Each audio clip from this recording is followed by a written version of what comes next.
அஸ்ஸலாமு அலைக்கும் வரஹ்மத்துல்லாஹி வபரகாத்துஹு. அவுது பில்லாஹி மினஷ் ஷைத்தானிர் ரஜீம். பிஸ்மில்லாஹிர் ரஹ்மானிர் ரஹீம். வானங்களுக்கும் இறைவனான, பூமிக்கும் இறைவனான, அகிலங்கள் அனைத்திற்கும் இறைவனான அல்லாஹ்வுக்கே எல்லா புகழும். அல்லாஹும்ம இன்னி அஸ்அலுக்க இல்மன் நாஃபியா வ ரிஸ்கன் தொய்யிபா வ அமலன் முத்தகப்பலா. யா அல்லாஹ், நான் உன்னிடம் பயனுள்ள அறிவை, நல்ல வழியிலான ரிஸ்கை, ஏற்றுக்கொள்ளப்படும் செயல்களை கேட்கிறேன். அல்ஹம்துலில்லாஹ். குர்ஆனிய வாழ்வியல் ஆராய்ச்சி வகுப்பில் கலந்து கொண்டு நான் கேட்டு பயன்பெற்றவற்றை இந்த வீடியோவின் மூலம் பதிவு செய்கிறேன். அல்ஹம்துலில்லாஹ்.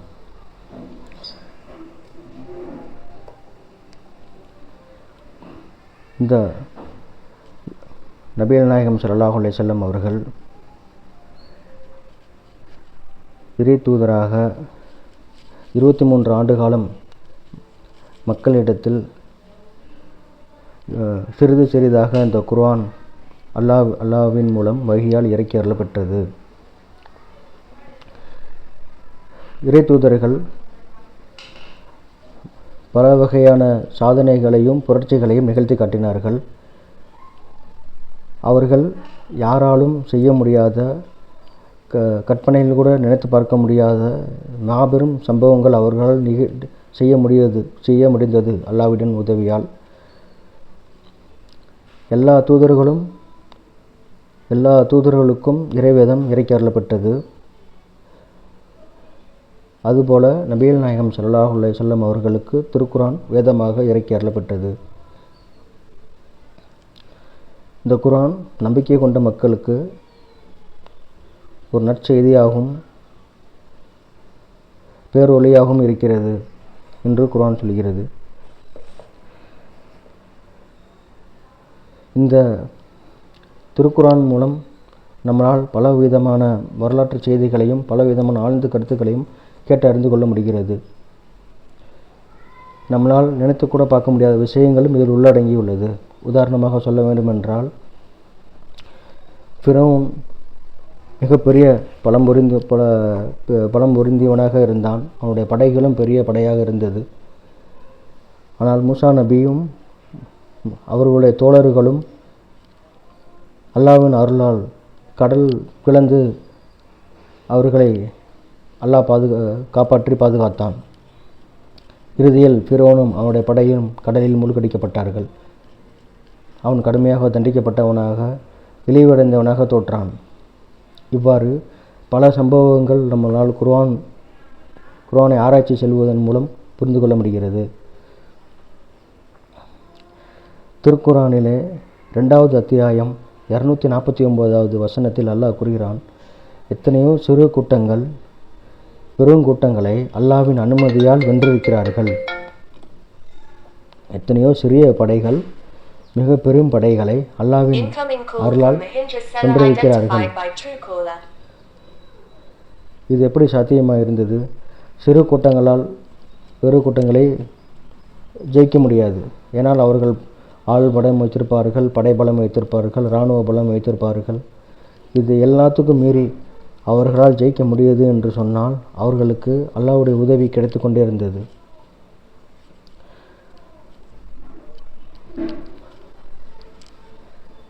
அது மட்டும் இல்லாமல் இந்த குர்ஆனில் உள்ள பொக்கிஷங்களை நாம் அடைய வேண்டும் என்று சொன்னால் என்ன செய்வது? குர்ஆனில் பல முத்துக்களும் பல பொக்கிஷங்களும் புதைந்து உள்ளன. அவற்றை நம்மளால் அந்த பலனை அடைய வேண்டும், அந்த பொக்கிஷங்களை நாம் முழுமையாக பெற வேண்டும் என்று சொன்னால் நாம் என்னவென்னெல்லாம் செய்ய வேண்டும், என்ன செய்தால் அது கிடைக்கும் நமக்கு? அதுக்குன்னு ஒரு ப்ரொசீஜர் இருக்குது, அதுக்குன்னு ஒரு நியதி அல்லாஹ் தஆலா வைத்திருக்கிறான். செய்ய வேண்டியதை செய்தால் கண்டிப்பாக அது கிடைக்கும். அப்படி என்றால் நம்ம என்ன செய்ய வேண்டும், என்ன செய்தால் நம்ம அந்த ரூட்டை பிடிக்க முடியும், நாம் என்னென்ன ஸ்டெப்புகளை மேற்கொண்டால் இந்த வழி அடைய முடியும், இந்த ப்ராப்பர் அல்காரிதம், அந்த கோடிங் இருக்குது, அந்த இதை நம்ம ரூல்ஸை ஃபாலோ பண்ணோம்னா நம்மளால் அந்த எல்லையை நிச்சயமாக அடைய முடியும். ஸோ அப்படி இந்த குர்ஆனை அணுவாக ஆராய்ச்சி செய்து இதில் உள்ள கருத்துக்களை மிக ஆழமாக புரிந்து கொள்வதற்காக தான் இந்த குர்ஆனிய ஆராய்ச்சி வகுப்பில் நாம் எல்லாம் இணைந்துள்ளோம். நம்மளுடைய நல்ல எண்ணங்களையும் நம்மளுடைய அந்த நோக்கங்களையும் அல்லாஹ் தஆலா லேசாக்கி தந்து அருள் புரிவானாக. ஆமீன். இப்பொழுது நபிகள் நாயகம் ஸல்லல்லாஹு அலைஹி வஸல்லம் அவர்களிடம் இருந்த அதே குர்ஆன் தான் நம்மளிடமும் புத்தக வடிவில் இருக்கிறது. நம்மளுடைய அலமாரியிலும் இருக்கிறது, நம்மளுடைய மொபைல் ஃபோன்களில், லேப்டாப்களில், பள்ளிவாசல்களில் என எல்லா இடங்களிலும் இந்த திருக்குர்ஆன் பரவலாக நாம் வைத்திருக்கிறோம். இந்த திருக்குர்ஆன் எங்கு சென்றாலும் இன்று இலகுவாக நம்மளால் அதை வைத்திருக்க முடியும். நம்மளுடைய திருக்குர்ஆன் நம்மளிடம் இருந்தாலும் கூட அதன் முழுமையான பலன்களை, அதில் இருக்கிற அந்த பொக்கிஷங்களை நம்மளால் அடைய முடியுதா என்றால் நிச்சயமாக இல்லை. ஏன் நபிகளார் காலத்தில் வாழ்ந்த அந்த நேரத்தில் நபிகளார் இதை சாதித்து காமிச்சார்கள். நபிகளார் தன்னோட சமுதாயத்தை மாற்றினார்கள், அவர்களுடைய வாழ்க்கை நடைமுறையை மாற்றினார்கள், அவர்களுடைய உறவை மாற்றினார்கள், அவருடைய பேச்சு, கலாச்சாரம். இதற்கு முன்பு அவர்கள் குடிகாரர்களாகவும் சூதாட்டம் செய்பவர்களாகவும் இருந்த அவர்களை நபிகளார் தன்னுடைய வகைச் செய்தியின் மூலம், இந்த திருக்குர்ஆனின் மூலம் வென்றெடுத்தார்கள். நம் கையிலும் அதே திருக்குர்ஆன் தான் இருக்கிறது, எந்த விதமான மாற்றமும் அடையவில்லை. அதே குர்ஆன் தான் இன்று நம் கையிலும் இருக்கிறது. ஆனால் இதனுடைய பலனை நாம் முழுமையாக அடைந்து விட்டோமா என்று சொன்னால் நிச்சயமாக இல்லை. ஏன் இதனுடைய பலனை நம்மளால் அடைய முடியவில்லை? நாம் குர்ஆனை ஓதாமல் இருப்பதில்லை. நாம் குர்ஆனை தினசரி ஓதுபவர்கள் நம்மளிடம் இருக்கிறோம். இன்னும் சொல்லப்போனால் ரமலான் மாதத்தில் இந்த திருக்குர்ஆனை ஓதாதவர்கள் கூட, தொடாமல் இருப்பவர்கள் கூட ரமலான் மாதத்தில் குர்ஆனை எடுத்து படித்து முடித்து விடுகிறார்கள். ரமலான் மாதத்தில் 5 தடவை, 10 தடவை, இன்னும் சொல்லிக்கொண்டே போகலாம். இன்னும் அதிகமான தடவைகள் குர்ஆனை ஓதி முடிக்கக்கூடியவர்களாக ரமலான் மாதத்தில், குறிப்பாக ரமலான் மாதத்தில் நிறைய பேர் இந்த நன்மையை செய்யக்கூடியவர்களாக இருக்கிறார்கள். ஏனென்றால் ஒரு எழுத்துக்கு ஒவ்வொரு எழுத்துக்கும் நன்மைகள் இருக்கிறது. குர்ஆனை நாம் ஓத நாம் பிழையாக ஓதினாலும் சரி, எழுத்து கூட்டி ஓதினாலும் சரி, நமக்கு அதுக்குண்டான நன்மைகள் தருவதாக அல்லாஹ் தஆலா கூறுகிறான். நமக்கு குர்ஆனை ஓதுவதன் மூலம் நன்மைகள் அடைய முடியும். அதுவும் ரமலான் மாதத்தில் நம்மளால் அதிகமான நன்மைகள் அடைய முடியும் என்று சொல்லி பல பேர் ஓதி முடித்து விடுகிறோம். இன்னும் சொல்லப்போனால் தொழுகையில் நிறையா பள்ளிவாசல்களில் இமாம்கள் தொழுகை வைக்கிறார்கள். அவர்கள் என்ன ஓதுகிறார்கள் என்று புரியாத அளவுக்கு இருக்கிறது. குர்ஆன் தான் ஓதுகிறார்கள். ஆனால் தூரத்திலிருந்து பார்க்கும்போது சவுண்டு கேட்கிறது, சத்தம் மட்டும் வருகிறது, ஒரு குர்ஆன் ஓதுகிறார் என்று. ஆனால் அவர் என்ன ஓதுகிறார் என்று புரிந்து கொள்ள முடியாத அளவுக்கு மிக ஃபாஸ்ட்டாக ஓடிவிடுகிறார். எக்ஸ்பிரஸ் ட்ரெயின் அளவுக்கு அவர் ஃபாஸ்ட்டாக ஓதி முடித்து விடுகிறார். அவருக்கு இடப்பட்ட கட்டளை 1 மாதத்திற்குள் அந்த குர்ஆனை ஓதி முடித்து விட வேண்டும் என்ற கட்டளையை அவர் செய்து முடிக்கிறார் ஒவ்வொரு பள்ளியிலும். இப்படி குர்ஆனை சீக்கிரமாக ஓதி முடித்து விடக்கூடிய ஒரு புத்தகமா என்றால் நிச்சயமாக இல்லை. ஒரே தடவையில், ஒரே வாரத்தில், ஒரே நாளில், ஒரே மாதங்களில் ஓதி முடிக்கக்கூடிய புத்தகம் இந்த திருக்குர்ஆன் இல்லை. மாறாக இது நாம் தண்ணீரை மிடராக குடிப்பது போல், அதை ரசித்து ருசித்து மிடராக அதை அனுபவித்து குடிப்பது போல் இந்த குர்ஆனின் வசனங்களை நாம் மெதுவாக அதை ஆழமாக புரிந்து ஒவ்வொரு கருத்துக்களையும் உள்வாங்கி அதை சிந்திக்க வேண்டும். அதை சிந்தித்து செயல்படுத்தக்கூடியதாக இந்த திருக்குர்ஆன் நம்ம இடத்திலே இருக்க வேண்டும். அப்படியென்றால் நாம் திருக்குர்ஆனை ஆராய்ச்சி செய்ய வேண்டும். திருக்குர்ஆனை ஆராய்வதன் மூலமாக தான் அதில் இருக்கக்கூடிய அந்த கருத்துக்கள் என்ன, அதில் இருக்கக்கூடிய அந்த விஷயங்கள் என்ன என்பதை அல்லாஹ்வின் அருளால் நம்மளால் புரிந்து கொள்ள முடியும். திருக்குர்ஆனை ஆராயாமல் மேம்போக்காக சடசடவென்று ஒரே லைனாக அதை முடித்து விடுவதால் நமக்கு எந்த பயனும் இருக்கப் போவது இல்லை. நமக்கும் புரியாது. நமக்கு யாராவது கேட்டாங்கன்னா கூட நம்மளால் எடுத்து சொல்ல முடியாது. இந்த குர்ஆனில் நீங்கள் படித்தீங்களே, இந்த மனப்பாடம் செய்வதற்கு 40 சூறாக்கள் என்று நம்மளால் ஓரளவுக்கு எல்லாருக்குமே ஒரு ஜூஸ் 30 ஜூஸ் நமக்கு மனனம் செய்து வைத்துள்ளோம். ஆனால் அந்த 30வது ஜூஸில் அந்த ஒரு ஜூஸுக்குண்டான அர்த்தங்களை கேட்டோமென்றால் அதில் ஒரு 10% கூட நம்மளால் சொல்ல முடியுமா தர்ஜுமா பார்க்காம என்றால் அது கேள்விக்குறியாக தான் இருக்கிறது. தர்ஜுமா பார்க்காமல் நிறையா சூறாக்களுக்கு இன்னும் சொல்லப்போனால் டெய்லி திரும்ப ஓதக்கூடிய அல் ஃபாத்திஹா சூரா அல்ஹம்து சூரா இருக்கிறது.